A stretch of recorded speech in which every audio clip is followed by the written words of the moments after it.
이번 강의는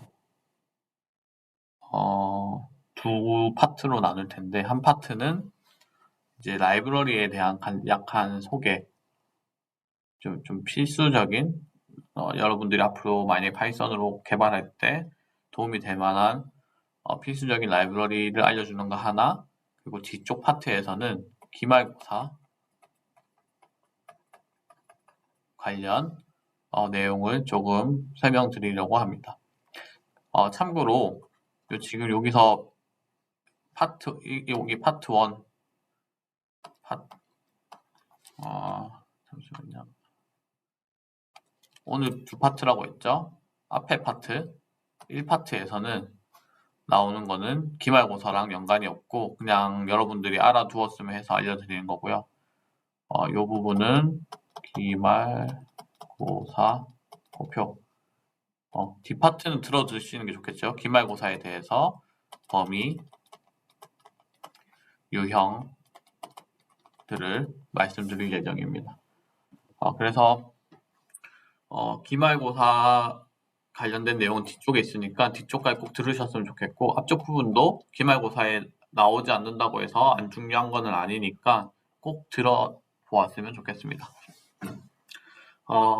지금 앞에 파트에서 이제 설명드릴 거는 여기 보시면 PIL, 필로우라고도 불리우는 이 라이브러리랑 파이게임, 넘파이, 사이파이, 요 중에서 저는 사실 파이게임 빼고는 다 써보았습니다. 요거 써보았고 넘파이, 사이파이 이렇게 다 써보았는데 주로 요 필로우라고 불리우는 요 라이브러리는 주로 이제 화면에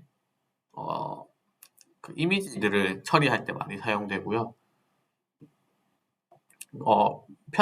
이미지를 편집하거나 저장하거나 화면에 출력해주거나 혹은 여러분들이 그래프를 만들 수도 있잖아요.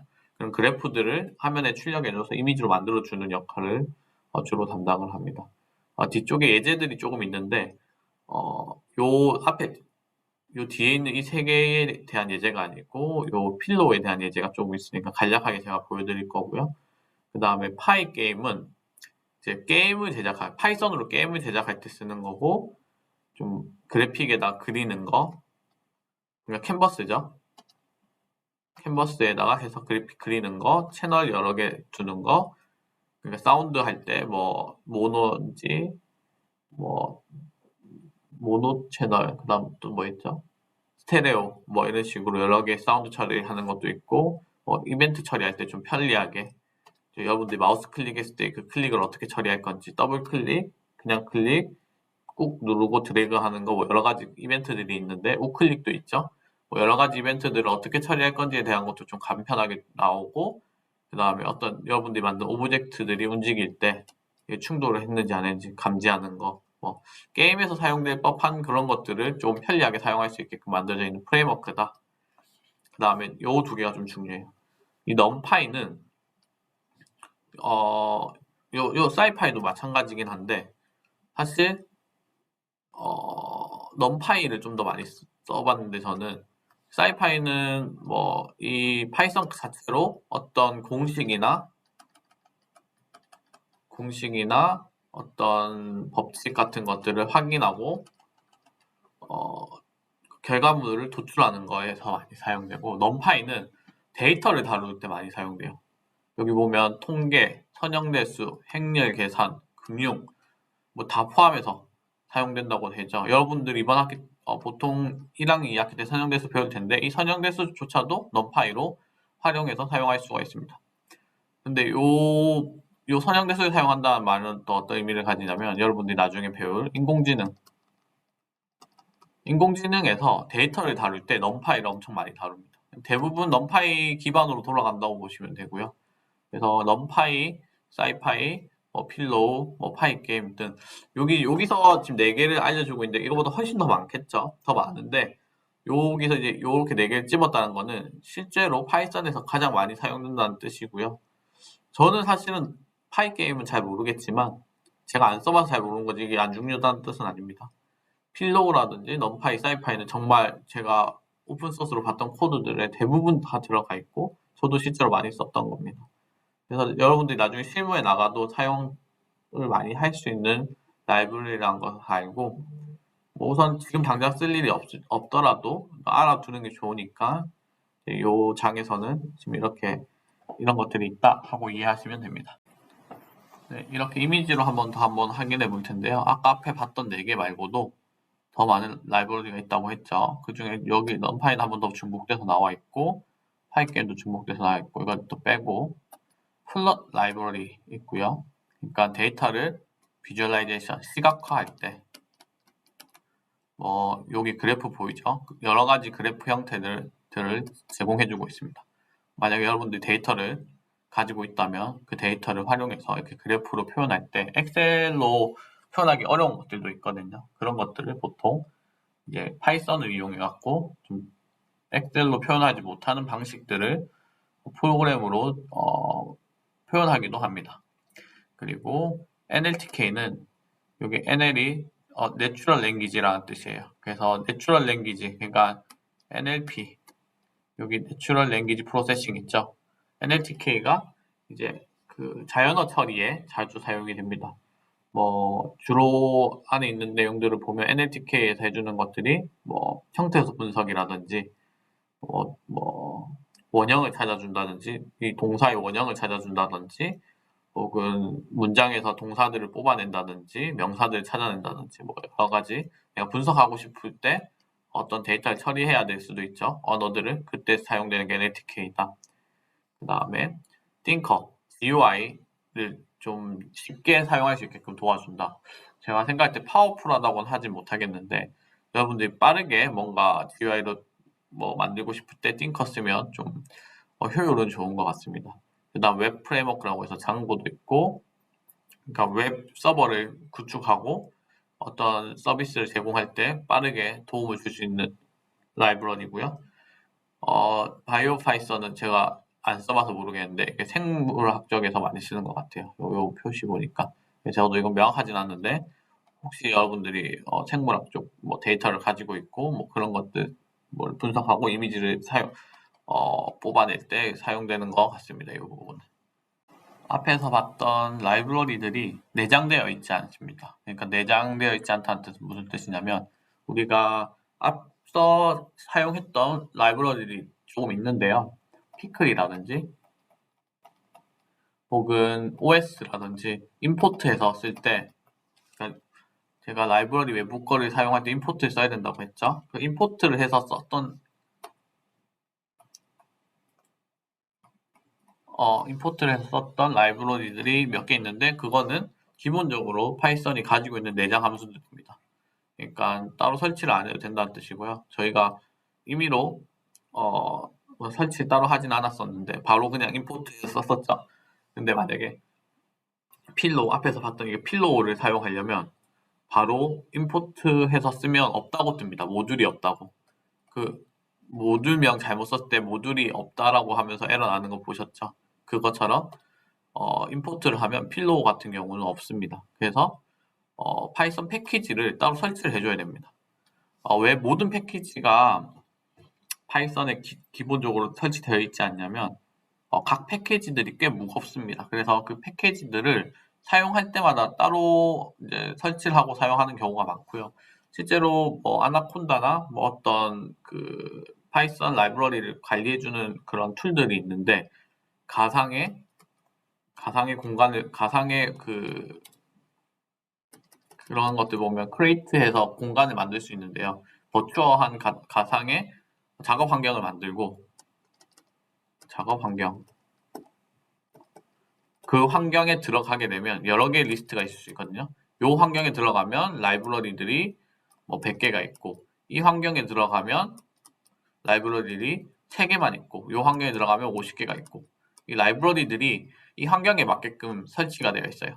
그러니까 내가 실제로 하고자 하는 프로그램이 라이브러리가 3개밖에 안 되는데 필요 없이 100개가 깔려 있을 필요가 없잖아요.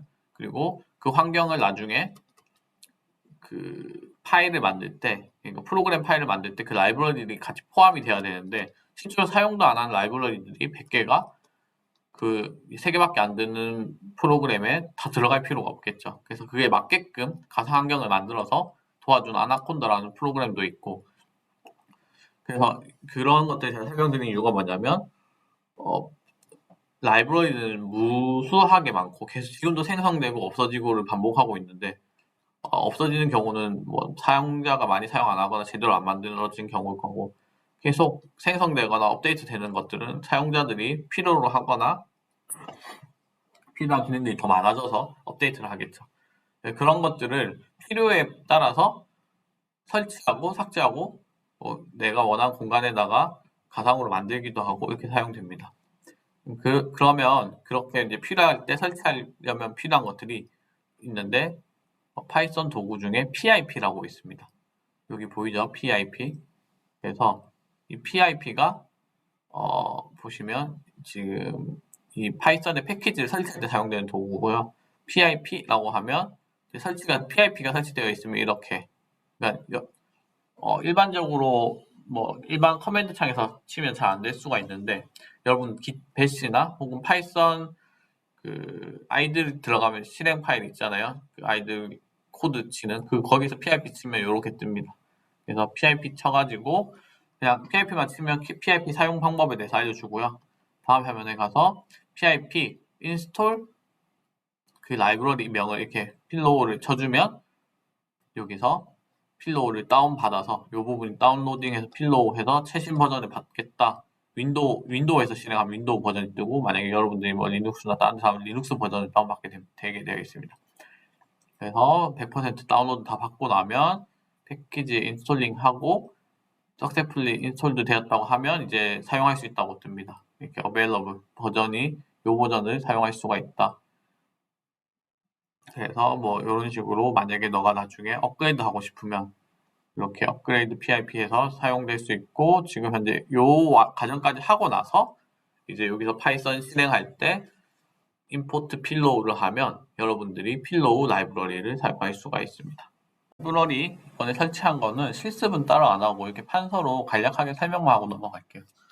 필로우를 만약에 설치했다고 가정을 하고 설치했으면 요런 이미지가 만약에 있다고 가정을 하고, 이미지 파일이 뭐 BMP 파일이나 GIF, 뭐 JPG 여러분들이 알고 있는 것들도 있고, 모르는 뭐 EPS, IM 뭐 이런 파일들이 있을 수 있겠죠. 이런 파일들을 읽어올 수 있습니다. 읽어와서 파이썬에서 이 이미지 파일을 읽어온 다음에 이렇게 출력하는 것도 할 수 있고요.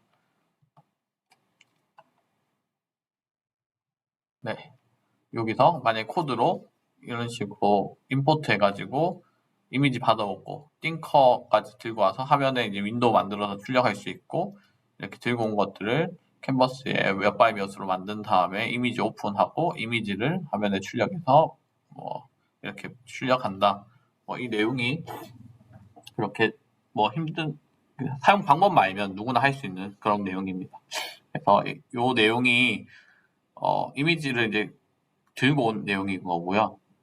그 다음에 화면에 아까 전에 이미지가 이렇게 돼 있었잖아요. 그냥 정면으로 돼 있던 거를 내가 45도로 돌리고 싶다 하면 코드상에서 여기에 띵커나 뭐 필로우 들고 온 거에서 필로우 함수 중에 이렇게 로테이트 함수가 있습니다. 이미지를 로테이트 45도 해라. 그 다음에 다시 화면에 출력해라 라고 하면 이런 식으로 되는 것도 있고요. 약간 흐리게 하는 경우도 있고요. 이렇게 화면을 흐리게 하는 거는 여기서 뭐 블러라는 기능을 필터를 줘가지고 하는 경우도 있습니다. 뭐 간단하게 뭐 블러를 했을 때 뭐가 좋냐라고 하면 뭐 흐리게 하는 효과도 있지만, 여러분들이 나중에 이미지를 축소하거나 확대하는 경우가 있거든요. 이미지를 처리하는 과정 중에 그때 작은 이미지를 픽셀을 축소하거나 확대할 때 화면이 깨지는 경우들이 발생할 수가 있습니다. 그 경우를 좀 예방하려면 이렇게 블러 처리를 하고 축소를 하거나 뭐 좀 샤프하게 만든 다음에 확대를 하거나 뭐 이런 기법들이 있는데, 그런 기법들을 사용하기 전에 블러를 하거나 샤프하게 만들거나 하는 기능들을 쓰거든요. 뭐 아직 그렇게 여러분들이 그쪽으로 공부를 하진 않고 뭐 그쪽으로 나가진 않을 수도 있지만 뭐 기본 지식으로 알아두면 좋은 거라서 이렇게 블러하고 뭐 이미지를 처리할 수 있다. 그런 것들을 여기 필로에서 제공해주고 있다 정도 이해하시면 됩니다. 네, 이번 파트에서 기말고사와 관련된 내용을 한번 이야기하도록 하겠습니다. 범위는 우리가 배웠던 처음부터 끝까지라고 보시면 되고요.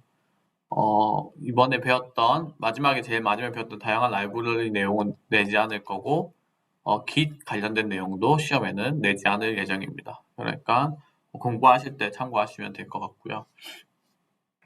문제 유형은 이제 중간고사 때 그런 문제들이 있었죠. 기본 이론 같은 거 물어보는 뭐 파이썬에 대해서 설명을 하고 정답이 파이썬인 문제를 내거나 그렇게 뭐 이론 문제죠. 뭐 함수를 정의할 때 사용되는 명령어라든지 뭐 반복문을 선언할 때 나오는 명령어라든지 뭐 그런 식으로 단답형 혹은 서술형 뭐 장단점 물어보는 문제들도 있었죠. 그런 서술형에 대한 문제가 한 50%. 그 다음에 손코딩 문제를 이번에 낼 예정입니다. 뭐 중간고사 때는 코드를 보고 결과값을 도출하는 문제가 나왔다면 그런 문제도 나올 수 있고요. 결과값 예상. 그런 문제도 나올 수 있고 기초 뭐 어떤 내용을 출력하는 프로그램을 작성하시오. 그래서 작성해야 될 결과값을 알려주고 힌트로 어떤 걸 써야 되는지도 알려줄 겁니다. 어떤 만약 조건문을 써야 된다고 하면 if를 써서 만들어라. 뭐 이런 기본적인 힌트는 드릴 거고요. 그 다음에 최종적으로 나와야 되는 결과값이 이렇게 나와야 된다라고 알려주면 여러분들이 해당 코드를 간략하게 한 두세 줄 혹은 길면 5줄 정도 작성을 해서 하는 손코딩 문제가 있을 겁니다. 손코딩이기 때문에 뭐 결과가 실행되지 않는 코드를 짰다고 해서 무조건 빵점은 아니고요. 작성할 수 있는 데까지 작성을 하시면 내용 참고해서 최대한 점수를 드릴 예정이고 물론 완벽한 게 제일 좋겠죠. 그 다음에 저는 이쪽 기초 문법을 알고 있냐 물어볼 때는 우리가 배웠던 것 중에 조건문, 반복문 이런 것들이 중요하겠죠. 이런 것들을 사용할 줄 아시면 되고요. 요것들의 원리에 대해서 알고 있으시면 됩니다. 일단 기초 문법을 내는 문제 있을 거고요. 응용 문제는 어떤 알고리즘인데 어려운 알고리즘이 아니고 알고리즘이죠. 어려운 알고리즘은 아니고 여러분들이 충분히 풀 수 있는 생각을 하고 조금만 응용하면 충분히 풀 수 있는 문제들을 낼 거고요. 그런 문제는 안 낼 예정입니다. 함수와 관련된 문제는 함수 선언해라. 함수를 선언해야지 풀 수 있는 문제들 있잖아요. 만약에 대기함수로 풀 수 있는 문제 이런 건 안 되겠죠. 그냥 조건문과 반복문을 활용하면 풀 수 있는 문제들을 최대한 낼 예정입니다. 그래서 함수를 선언하지 않으면 풀 수 있는 문제, 함수를 선언하지 않으면 풀 수 없는 문제는 내지 않는다. 함수를 선언해라 이런 문제 나올 수 있겠지만 뭐뭐를 처리한 함수를 선언해라 아니면 어떤 문제를 다 적어놓고 빈칸이 있는데 이걸 해결할 수 있는 함수를 선언해라 이런 문제는 나올 수 있지만 애초에 아무것도 없는 상태에서 이 알고리즘 해결할 수 있는 문제를 풀어라 했고 이 알고리즘 해결하려면 무조건 함수가 선언돼야 된다면 이런 문제는 내지 않겠다. 이 알고리즘 너무 걱정 안 하셔도 됩니다. 그렇게 어렵지 않은 내용을 낼 예정이고요. 그래서 여러분들이 배웠던 것들에 대해서 이론적으로 잘 이해를 하시고 그 다음에 여러분들이 실습 많이 했잖아요. 제가 수업 시간 했던 것들 작성해서 오리라고 많이 했는데 그 수업 시간에 했던 내용들을 손에 익숙해지도록 많이 공부하시고 오시면 그러니까 만약에 어떤 문제를 풀어야 되는데 if문을 선언하는 방법에 대해서 조금 내가 생각했던 문제가 뭐보다 크다 이때 이렇게 처리하고 저렇게 처리해야 되는데 이렇게 하는 것들을 보지 않고 내가 생각한 거를 바로 이렇게 작성할 수 있을 정도로 공부하시면 되고 반복문도 제가 1부터 10까지 출력하는 코드를 짜고 싶은데 이 1부터 10까지 출력하는 코드를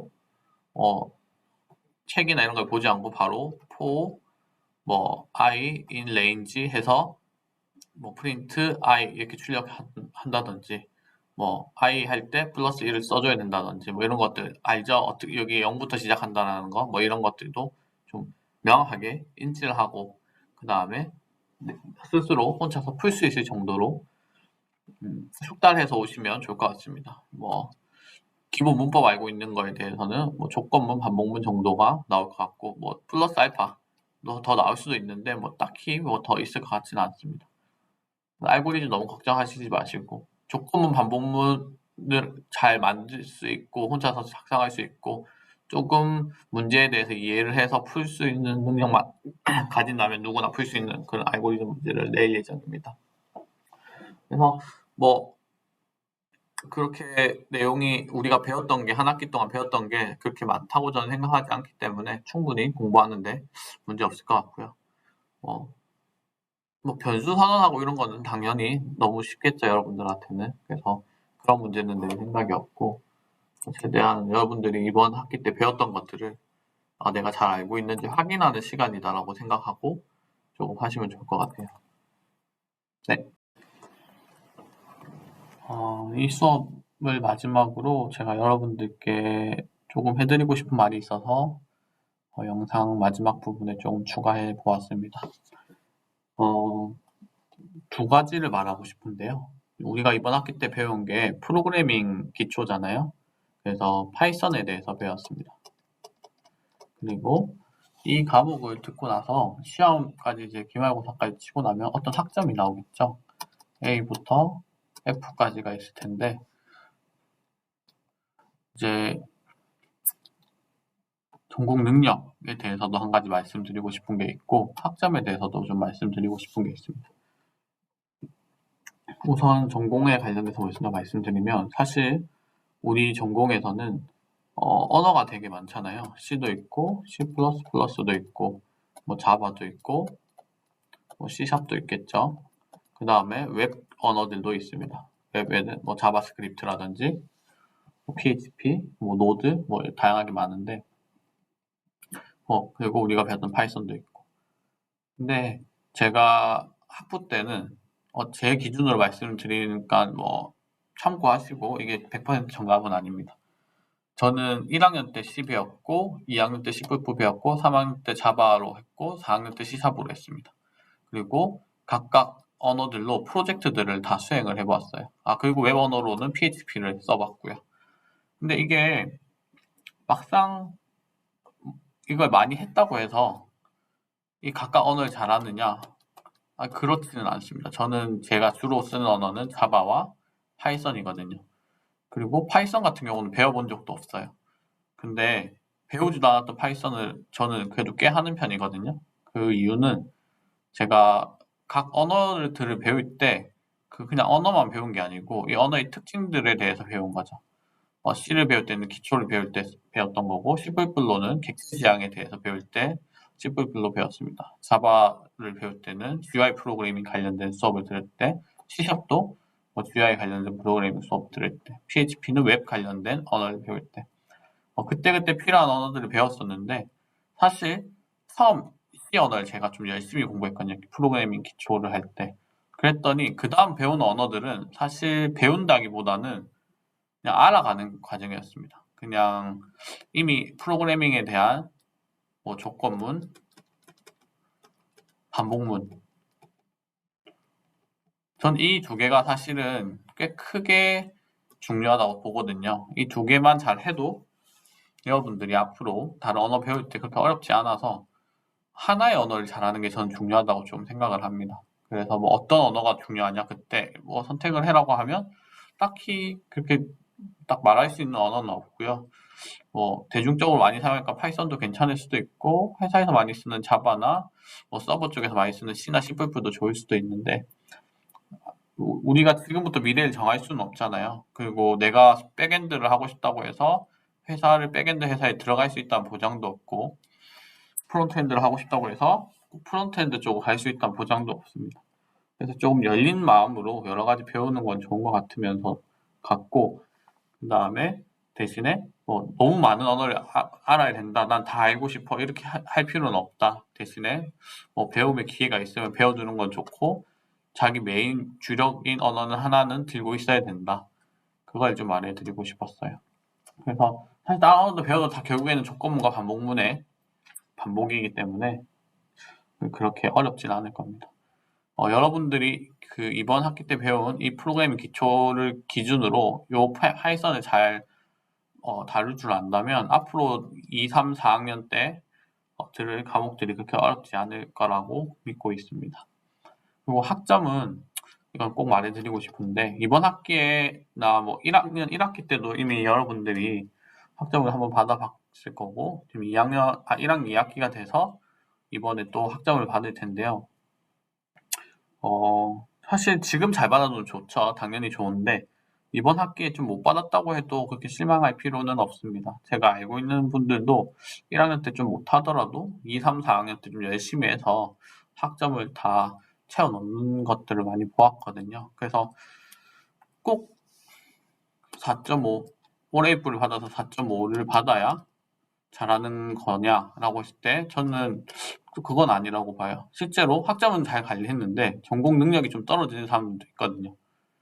물론 기본적인 건 잘하겠죠. 전공 능력적인. 근데 실제로 개발에 대한 프로세스라든지 이런 것들 더 잘하지는 못하는 경우도 꽤 많이 봤고요. 3.0, 3점 초반대인데도 개발 능력이 엄청 우수한 사람들도 많습니다. 학점으로 요즘에는 다 평가하는 시대가 아니기 때문에 물론 장학금도 받고 기본적인 이제 쉽게 겉으로 드러나는 게 학점이라서 관리를 하지 말라고는 하진 않지만 그렇다고 학점을 좀 못 받았다고 해도 여러분 너무 낙심하지 마시고 앞으로 학점 잘 받을 과목들을 많으니까 이 학점이 다가 아니다. 그리고 1학년은 이제 시작일 뿐이고 2, 3, 4학년 때 배우는 것들이 매우 중요하니까 만약에 프로그래밍 기초 1수업에 대해서 학점을 좀 못 받았다라고 하면 낙심은 하지 않았으면 좋겠지만 대신에 본인이 학점이 낮다는 거는 프로그래밍 기초를 잘 모른다는 뜻이니까 다시 복습할 필요는 있다. 이 정도로 알아두면 좋을 것 같습니다. 이 프로그래밍 기초가 있어야 2, 3, 4학년 때 이제 여러분들이 수업을 해 나갈 때 도움이 많이 될 것 같거든요. 한 학기 동안 제 수업 듣는다고 고생하셨고 혹시 학교 생활 하시면서 뭐 전공적으로나 개인적으로 물어보거나 면담이 필요하면 언제든지 클래스 메시지나 제 이메일 주소로 연락해 주시면 됩니다. 네, 언제든지 저는 기다리고 있을 테니까 연락 필요하시면 언제든지 연락하세요. 네, 한 학기 동안 고생하셨습니다. 그리고 기말고사가 저는 대면으로 시험을 칠 예정이고요. 혹시 학교 가이드상 비대면으로 진행을 하라고 해도 그 앞에 이야기했던 그 문제 유형들은 크게 달라지지 않을 테니까 너무 걱정 안 하셔도 됩니다. 비대면으로 하게 되면 제가 과제 형식으로 또 비대면 시험을 치를 수 있으니까 혹시나 시험 관련된 거는 제가 공지로 다시 한 번 더 알려드리도록 하겠습니다. 수고하셨습니다.